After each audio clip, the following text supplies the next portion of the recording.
நான் சொல்வது 8000 ஆண்டுகளுக்கு முன்னாலேயே வேதங்கள் மனிதர்களால் உருவாக்கப்பட்டவை இல்லை.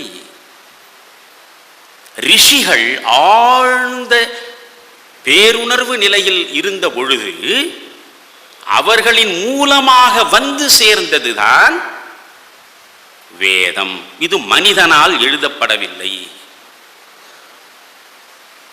அதனாலேதான் வேதங்களுக்கு அபௌருஷேயம் என்று வடமொழியில் ஒரு சொல் உண்டு.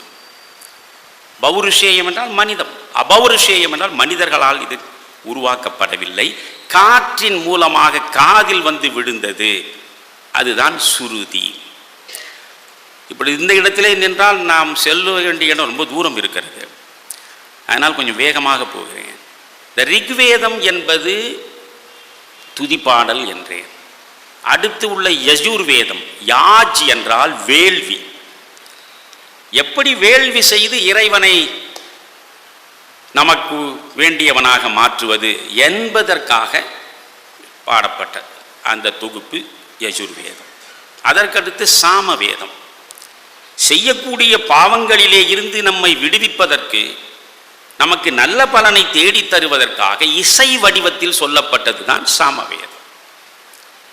அதர்வன வேதம் என்பது முழுக்க முழுக்க மந்திரங்களை எப்படி உச்சரிக்க வேண்டும் என்ற முறையை சொல்வது.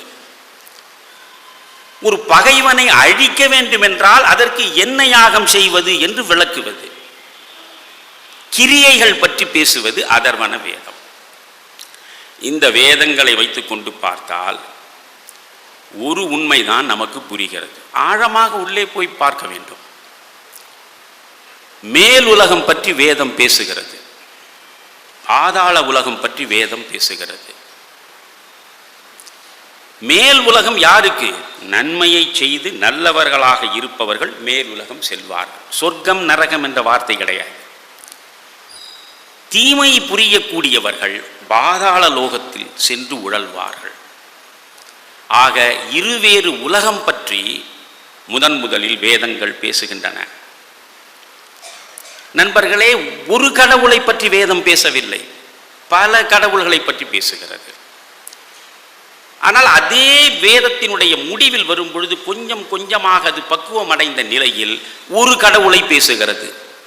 அவருக்கு பெயர்தான் பிரஜாபதி என்று, சர்வ வல்லமை உள்ள கடவுள். அங்கே வந்து ஒரு கடவுள் என்ற இடத்தில் வந்து நிற்கிறது வேதம். ரிக்வேதத்தில் ரொம்ப அற்புதமான சூத்திரம் அது. ஏகம் சத் விப்ரா பகூதா வதந்தி என்பது வேதத்தின் வரி.